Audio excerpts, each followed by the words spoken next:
ईश्वर है या नहीं, हम में से किसी को नहीं पता। कुछ लोग मानते हैं कि है, कुछ कहते हैं कि नहीं है।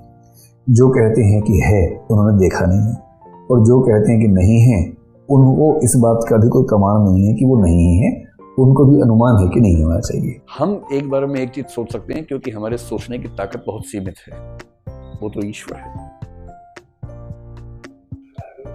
हम तो पाइपलाइन प्रोसेसिंग में सोचते हैं ना, ईश्वर पैरेलल प्रोसेसिंग में सोचता है। पैरेलली कई प्रोसेसिंग चलती रहती है उसके दिमाग में, इसीलिए वो ईश्वर है और हम ईश्वर नहीं। इसीलिए वो चॉकलेट नहीं खाता है, हम खाते हैं। बहुत अंतर है उसमें और हमें भाई, उसकी क्षमताएं बहुत अलग हैं।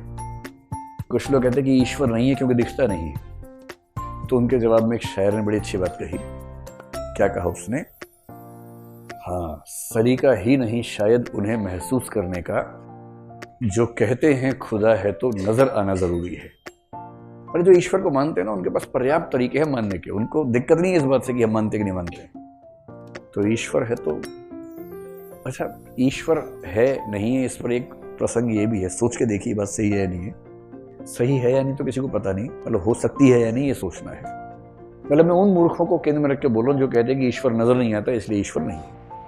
ईश्वर को नहीं मानना हो तो उसके अच्छे तर्क हैं। ये बेहुदा तर्क देना कि ईश्वर होता तो नजर आता, ये बहुत बेहुदा तर्क है। अगर ईश्वर सच में हो तो वो ऐसा क्यों नहीं कर सकता कि मनुष्यों को 5 इंद्रियां दे, कुछ को 4 दे, कुछ को 3, कुछ को 2, कुछ को 1 दे। प्राणियों की बात कर रहा हूं। और खुद को इस रूप में रखता हो कि उसको जानने के लिए 6ठी या 7वीं इंद्रिय की जरूरत हो, जो उसने किसी को दी ही ना हो। यूं समझे कि आपने एक खिलौना बनाया, एक रोबोट बनाया, और आप चाहते कि रोबोट आपको देख ना सके।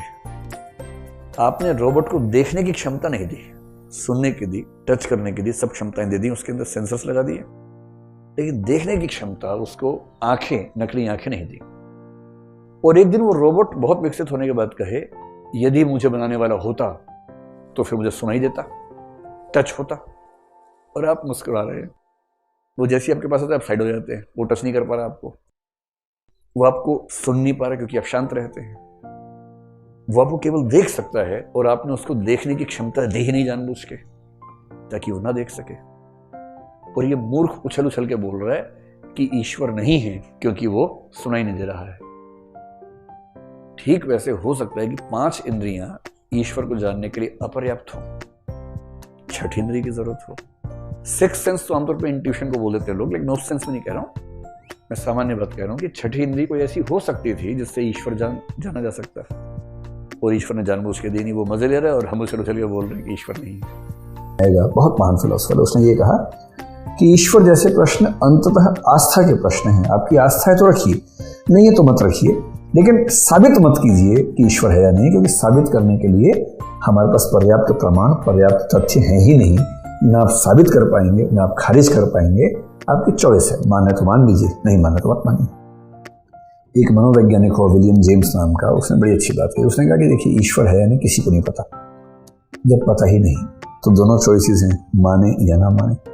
और उसने कहा कि मैं ये फील करता हूं, ईश्वर को मानने से हमें ज्यादा फायदे होते हैं, ईश्वर को नहीं मानने से हमें उतने फायदे नहीं होते बल्कि नुकसान होते हैं। तो उसने कहा कि मुझे नहीं पता ईश्वर है या नहीं, लेकिन ईश्वर को मानने के फायदे देखते हुए मैं सलाह देना चाहूंगा कि यदि आप आस्था रखते हैं तो आपका जीवन दूसरे व्यक्ति की तुलना में बेहतर हो जाएगा।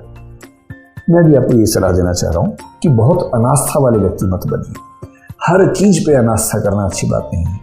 आप हल्का फुल्का, आप कहें कि मैं ईश्वर को ऐसे नहीं मानता, मैं भगवान राम को या खुदा को इस तरह से नहीं मानता, मैं बस ये मानता हूँ कि एक ऐसी शक्ति है जिसने पूरे ब्रह्मांड को बनाया है। बेशक ऐसी बात करें, या मैं प्रकृति को ही अंतिम शक्ति मानता हूँ, ऐसी बात करें, कोई दिक्कत नहीं है। जो व्यक्ति आस्था रखते हैं, आप पाएंगे उनके जीवन में तनाव कम रहता है। मैं अभी भी देखता हूँ इस स्थिति में भी